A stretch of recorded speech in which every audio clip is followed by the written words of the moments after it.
அது ஒரு உணவகத்தில் ஒரு பிச்சைக்காரன் உள்ள வந்தான். அவன் தலையெல்லாம் அழுக்காக இருந்தது, தாடி வளர்ந்திருந்தது, பைத்தியம் மாதிரி உடைகள்.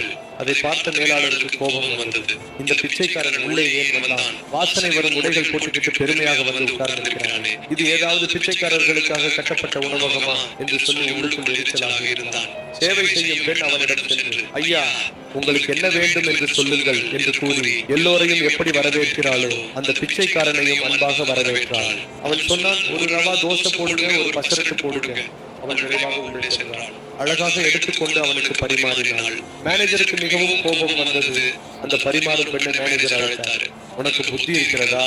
அங்கே எல்லாம் கேட்டு கேட்டு போடுகிறாயே, ஏன்? அவன் ஒரு பிச்சைக்காரன், அவன் எப்போது பில் கட்டுவான். நம்முடைய உணவகத்திற்குள் யார் வந்தாலும் பணக்காரர் ஏழை என்று வேறுபாடு இல்லாமல் எல்லாரையும் சமமாக பார்க்க வேண்டும் அல்லவா? அவன் பிச்சைக்காரனாக இருக்கலாம், ஆனால் அதனால் பிச்சைக்காரர்களுக்கு இங்கே நுழைய அனுமதி இல்லை என்று நாம் எங்கும் பலகை